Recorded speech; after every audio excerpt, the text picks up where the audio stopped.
Hi, it's Paul, and here to talk about manifesting. So in terms of manifesting is typically done through the second and third chakras, but it's also part of our thoughts, our beliefs, what's going on in our heads, how we're expressing ourselves. So if you can imagine yourself as a crystal, what would that crystal be emanating outward? What would it be attracting? Because we attract also, and what we are actually manifesting. And in that thought of manifesting, is it in alignment with who we are? Is it in alignment with our personal power, our personal truth? Because if it's not, it's probably going to be a bear actually to manifest it. If at any point in time, because it's during this, if you kind of there's some emotional stuff that kicks up, try grounding. There's a grounding video I did earlier that you can actually go back to and watch, and then you can watch it ungrounded and then watch it grounded and see if that actually helps. So before we became teens, our second chakra was running pretty pure in terms of how we created and how we played, and the energy there just kind of flowed, and it was very creative. If you can remember playing with a stick and a puddle, we created as kids in a very easy and fun and creative way. And after our teens, it became more sexual. Which is fine, but the key is to be able to use some of that sexual creative energy to create with. It's part of us, so why shouldn't it be? And in that, there's going to be male and female creative energy in all of us, and it's actually using both of the creative energies, and I'm not going to really dig into that too much in our manifestation space, because if it's solely directed by one or the other, it may not be the creation that you're actually or it may not be not only the creation that you're trying to manifest, but what it is you're trying to manifest. So the other thing is, when working with clients and watching them create in their creative space, or their mocking up their miracle space, it's interesting to see what energy actually gets in the way of their manifestation.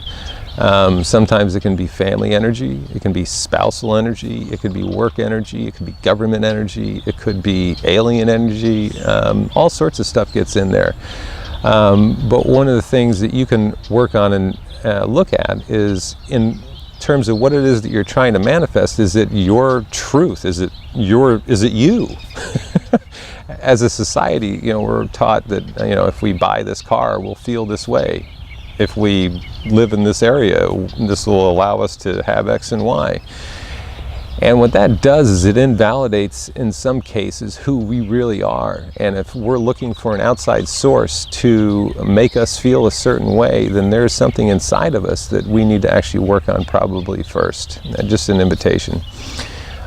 So there's a meditation I actually recorded too, you can actually go back to, and then actually after you've rolled through it, you can actually look at some of that stuff, or ask your higher self to show you some pictures, or to actually bring into your life something that's in alignment with you as a spirit in either a male or a female body. But at any rate, getting back to manifesting, so our second, our third chakras are going to be where we're typically manifesting in through, and with that creative energy, that sexual creative energy can be a very powerful source of drawing into our manifestation space. And typically with guys, at any rate, we react very quickly, especially to the divine feminine. So the key would be, and for ladies too, is to actually harness that energy and turn it into a creative space. And that's a whole nother piece, but at the same time, if we can look at each other as either the divine male or the divine feminine, it changes the picture, and you can actually transform that energy into something a lot more positive, instead of it just being a naked person. So the invitation for the guys is to actually Imagine yourself getting out of a cold pool, being hung on a meat locker, in a meat locker, having women actually walk around you as you're naked and deciding whether or not they're going to have you that evening. Because that may be exactly what you're doing in leering at women sometimes. And women, the same thing can apply to you, doing the same thing with men.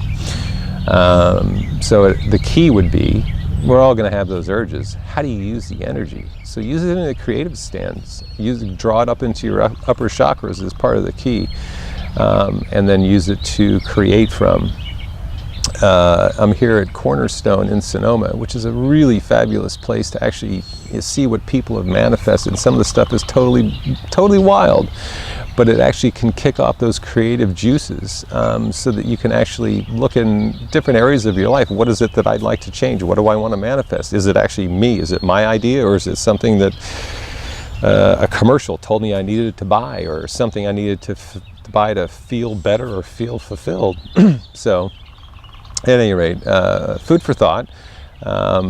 This is obviously just a small smidgen of manifesting, but it's also a good place to kind of kick off from in a series later on, or even, it's part of, there's a relationship workshop that I've worked on creating, and I'll have to finish up also, that I'll get into later on, that actually is drawing and exchange, it's using our male and female creative energy with our partners, and that's actually a beautiful energy to kind of play in. So, at any rate, to your success, may your manifestations actually reflect the true you, and have fun creating. Make it a great day, and until the next video.